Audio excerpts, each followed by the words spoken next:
Just when you thought it was safe to go back into health care, we've got more changes on the way. I don't know if you have been following this whole Obamacare, repeal it, replace it. The arguments for and against the whole thing are mind-numbing because nobody seems to be getting the point.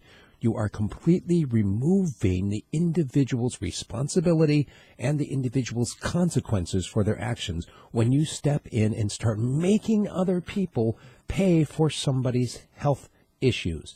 Now, look, what they're talking about is not health insurance, not in the classic sense of the word insurance.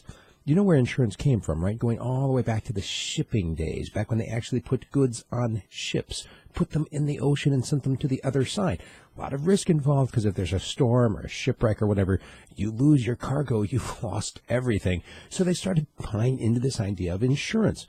Look, I'm willing to pay a little extra on the side here just in case something happens to my cargo. Would you replace the value? You sell that to a number of different people, and obviously you're basically buying a reverse lottery ticket that something bad's not going to happen. That's what the idea of insurance is. It's voluntary. Nobody requires it. You can get as much or as little as you want to, and the economics of it determines how much insurance you can buy.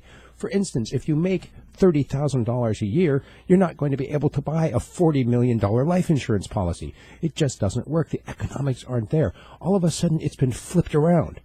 They start requiring you to buy insurance on your automobile. You cannot drive legally unless you're insured. And what happens?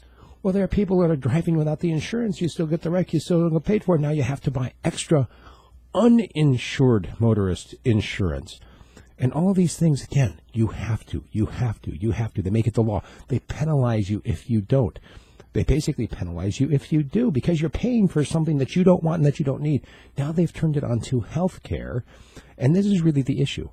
The issue is that the prices, because of insurance policies, have gone up exponentially. It used to be way back, and I think maybe 100 years ago, and then for thousands of years before that, the doctors were highly respected, but not often highly paid. That's just the way it was, because they would charge on a sliding scale. Somebody who could pay more, they would charge more. Somebody who couldn't pay, they might not even charge at all, or else they would, take a chicken in trade, whatever.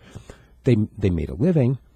In some cases, they didn't really. I mean, they did it out of a service. They did it out of this sense of higher calling than just simply to make money. That changed with these mandatory insurance things. It also changed with government programs coming in and providing health care and health services for their employees, which then allowed the doctors to charge through the roof for everybody. This is where the problem is. The problem isn't with individual doctors. The problem isn't even with insurance companies, although I really dislike the idea of an insurance company to begin with. I mean, look, I don't gamble, generally speaking. I don't buy, lottery tickets, generally speaking. I certainly don't like somebody reaching into my wallet to buy a lottery ticket for me. The whole point of this is that as they're now discussing the repealing of Obamacare, it's immediately followed